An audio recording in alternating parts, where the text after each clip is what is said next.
अवधूत चिंतन श्री गुरुदेव दत्त श्री स्वामी महाराज की जय. सर्वांना श्री स्वामी समर्थ. तर आज आपण घेऊन आलेलो आहोत की काय सोडलं म्हणजे सगळे लोक आपले होतील किंवा आपण सगळ्यांचे प्रिय होऊ किंवा आपण सगळ्यांना आवडू लागू. तर ह्याच्यामध्ये आपण दोन गोष्टी खूप महत्त्वाच्या आहेत, त्या सोडल्या पाहिजेत. पहिली गोष्ट आहे अहंकार आणि दुसरी गोष्ट आहे मीपणा. तर ह्या दोन गोष्टी सोडायच्या म्हणजे असं नाही आहे की पूर्णच तुम्ही पार आत्मसमर्पण करा किंवा काय, असं नाही. जिथं आपल्याला नातं महत्त्वाचं आहे तिथं आपण मीपणा सोडायचा, थोडा अहंकार बाजूला ठेवायचा.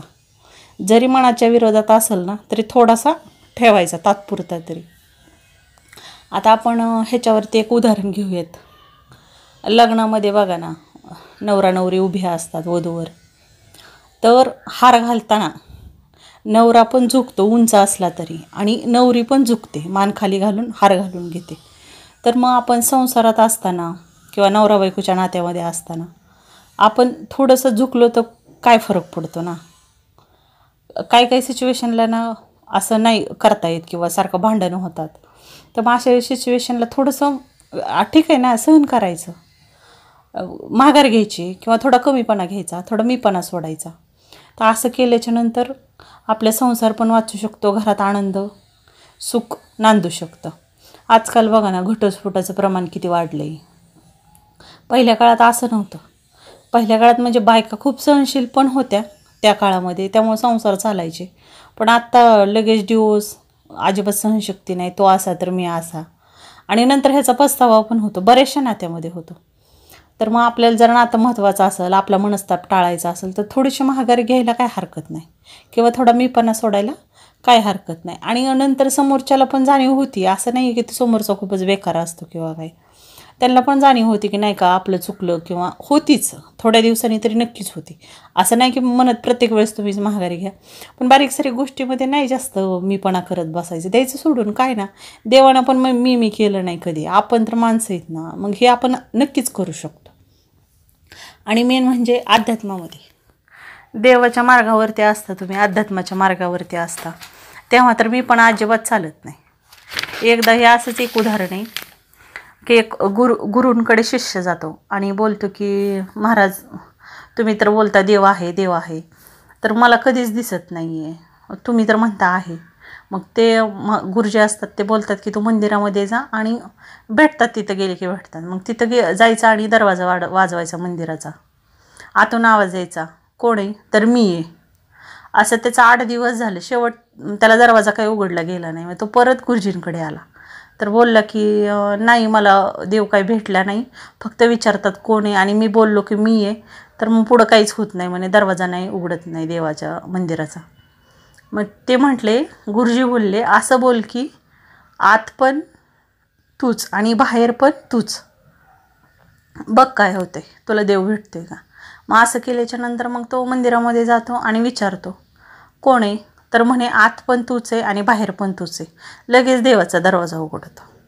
म्हणजे एक काल्पनिक स्टोरी आहे की तुम्हाला ह्याच्यातून तुम्ही काहीतरी एक बोध घेऊ शकता की मीपणा सोडला की देवाने सुद्धा आपले दार उघडले आपल्या दर्शनासाठी.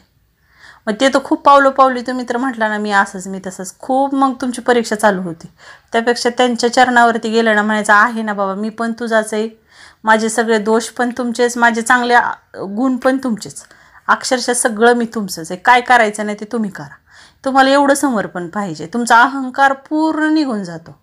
आणि हा गेला ना तरच तुम्ही अध्यात्माच्या मार्गात किंवा स्वामींच्या दत्तगुरूच्या मार्गामध्ये तुम्ही पुढे जाऊ शकता, नाही तर तुम्ही जाऊच शकत नाही. तुमच्यात नम्रता येते, पुढच्याला समजून घेण्याची कुवत येते.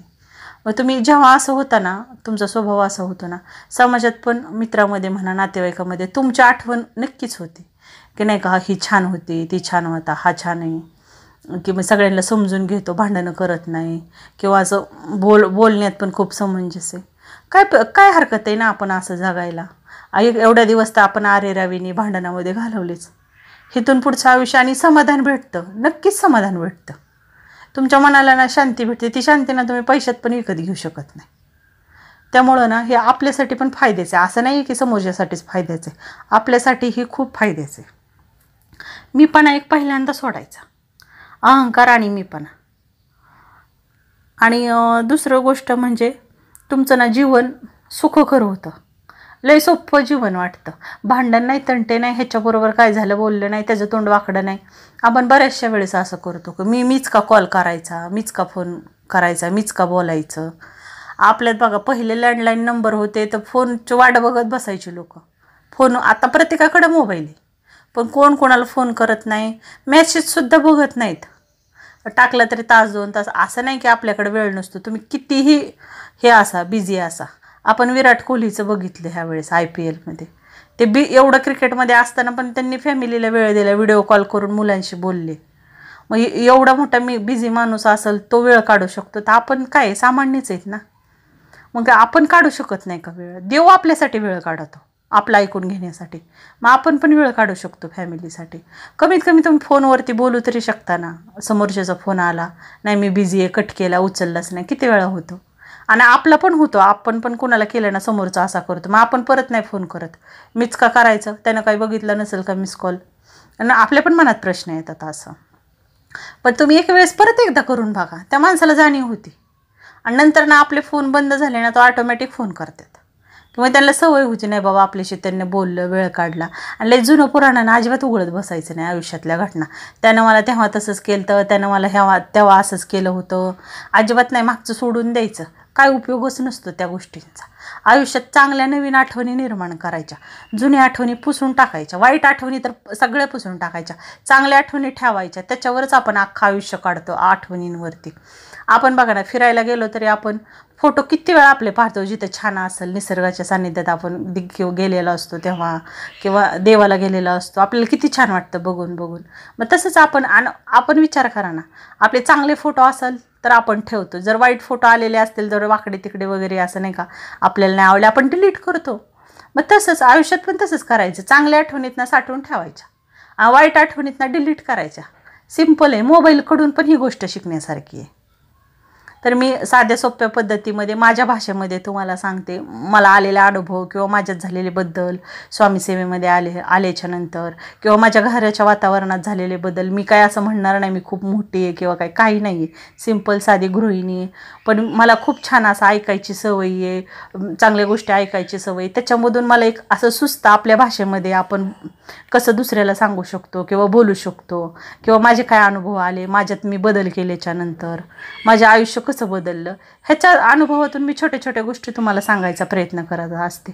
जर तुम्हाला माझ्या चॅनलवरतील असे व्हिडिओ ऐकायला आवडत असतील तर चॅनलला नक्कीच सबस्क्राईब करा. सर्वांना श्री स्वामी समर्थ.